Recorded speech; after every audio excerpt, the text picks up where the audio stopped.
Big media companies, like the ones that have consolidated control over the rest of the media, like radio, TV, and publishing, where fewer and fewer companies own more and more. Television, for example, where just 6 companies control all 4 of the big networks and a majority of the channels on most cable systems. In a very real way, the antidote to the consolidation in the traditional media was the emergence of the internet as a place where people could break through those barriers, that consolidation, and gain access to the information, the products, the services, the ideas that they wanted to have in their lives. That's what the genius of the internet was, that it made the First Amendment a living document again for millions of Americans for whom it had lost its meaning. The First Amendment had become what A.J. Liebling famously said, freedom of the press belongs to those who own one.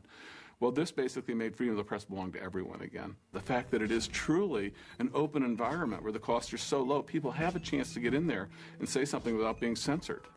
Media scholar and reform activist Robert McChesney and his allies in the fight for net neutrality say this openness is so valuable to democracy that we can't afford to let it change. The decisions that we're going to be making in the next 2 or 3 or 4 years are probably going to set our entire communication system and really our entire society on a course that it won't be able to change for generations. It will set institutions and rules in place that we're going to build on. Advocates of neutrality worry that the new rules for the internet are being written by companies that are interested mainly in controlling the cable TV business, which is worth about $100 billion a year. That's because increasingly all television, as well as phone services, will be coming by way of your computer. There's a new world of technology and choice in communications. Last summer, the telecom industry spent millions of dollars on ad campaigns aimed mainly at members of Congress. The telephone and cable companies were battling for new legislation that would lock in their control of TV services offered over the internet. As soon as Congress updates our telecom laws.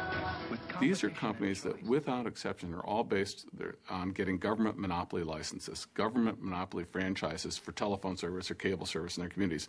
Their most important work, their victory in the marketplace isn't with consumers. The marketplace, so to speak, is in Washington, or it's in state capitals, or it's in City Hall, getting politicians to give them these monopoly licenses. Cable and phone companies spend millions to get that message across. The cable industry's trade group and top firms, for example, spend around $12 million a year to lobby D.C. lawmakers and to give their campaigns about $5 million per election. Among phone companies, AT&T is the nation's second largest campaign donor. And every year, Verizon spends nearly as much on lobbying as the whole cable industry.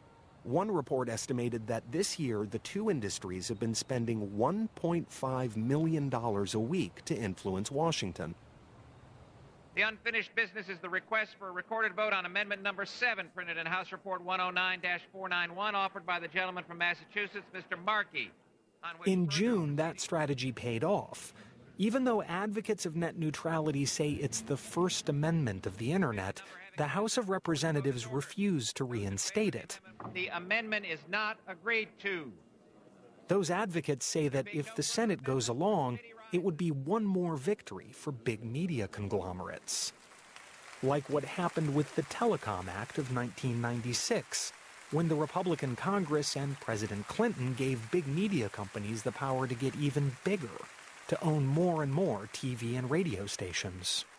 Very powerful lobbies, phone companies, media companies, cable companies, computer companies, were duking it out basically to make sure the rules were changed to benefit them.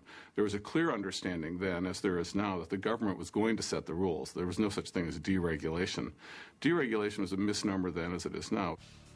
In other words, McChesney says deregulation means government and industry cooperated to rig the rules. After the House voted against net neutrality, a bipartisan group mounted an effort to fight for it in the Senate. Every day, as more and more citizens learn about the issue of net neutrality, they realize that the Internet, as they know it, is very much at risk. The idea that brings us together is a free and unfettered Internet for the 21st century. Republican Olympia Snowe came together with Democrat Byron Dorgan to argue for restoring network neutrality. Their plan won support from an eclectic coalition of citizens. The coalition that we have is over 700 groups. So there's a huge breadth, and it's economic and political and faith-based organizations all recognize that having a free and open internet is crucial to being able to work well with their members. Joan Blades is a co-founder of liberal group Move On, and Michelle Combs is director of communications for the Christian Coalition. Our organizations, even though we may not agree on a lot, we are very similar, that we are, we try to get our supporters out on an issue. We try to activate people, and with net neutrality, we're allowed to do that. Without it, we would not be able to. Last year, there was a bill on the floor, and we realized that it was about to become passed, where there were some amendments attached to the bill, and we didn't agree with it, and we did an action alert. And within an hour, congressmen were actually changing their votes because they were receiving phone calls and emails from our supporters. So if we didn't have the access of the internet, we couldn't have sent out our action alert. The public square has been shrinking in the real world in the last couple decades. You don't have the town square. The mall is your new town square, and the mall is privately owned. You go in there with a political voice, and you can be sent away. Where do you go? The internet has been this bright spot where there's been this vibrant growth of citizen participation. If net neutrality doesn't become law, future move-ons wouldn't happen. Move-on happened 7.5 years ago, a mom-and-pop shop, essentially. We spent $89 and put up a website, and we had equal access to people as anyone else, and it just grew to 500,000 people. That won't be able to happen if the internet has a slow lane and a fast lane, and that's what's at risk. Mike McCurry says not to worry. We don't start from the premise that automatically the government ought to get in and try to regulate. We ought to wait and see if there's a problem first. They can't, ask Move On and Christian Coalition. Do you have any problem sending your stuff out today? The answer is no. They're just worried about a hypothetical problem that has not yet arisen.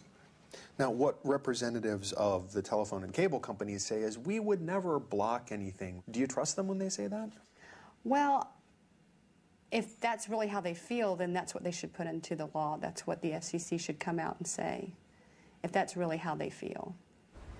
Net neutrality fared better in the Senate, where the Commerce Committee vote on Snowe and Dorgan's bill was a tie, leaving the fate of the internet up for grabs.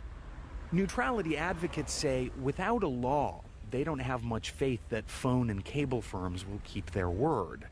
And they worry that government watchdogs will turn into corporate lapdogs. Now, the phone companies say, well, you can trust us. We're just out to make money. We're not going to interfere with anyone's political speech. But, the government says that, too. We don't trust them. You just don't give people that power if you don't have to, and we don't have to. We turn now for some conversation with a man whose work has helped define this debate. Mark Cooper is Director of Research at the Consumer Federation of America and a fellow at the Stanford Law School Center for Internet and Society. He's been called over 250 times to provide expert testimony to courts, legislatures, and regulatory agencies, yet still has found time to write or edit several books, including this one, Media Ownership and Democracy in the Digital Information Age, and this one, Cable Mergers and Monopolies, Market Power in Digital Media and Communications Networks. Thanks for being here. Thanks for having me. In the interest of full disclosure, you're not a neutral observer in this story. The Consumer Federation is part of the Save the Internet Coalition fighting for net neutrality, right? Absolutely. So what's your dog in this? Well, we firmly believe that the principle of non-discriminatory access to communications, open communications network, is vital to our economy and our democracy. So it's not just democracy, it's capitalism you're talking about? Oh, absolutely. If you look back over the history of capitalism, the principle of non-discrimination, sometimes called common carriage, has been with us from the beginning. I like to say it's part of the DNA of capitalism, because in the capitalist system, the movement of goods and services is vital to economic activity, and the movement of ideas is vital to democracy, and those two go hand in hand.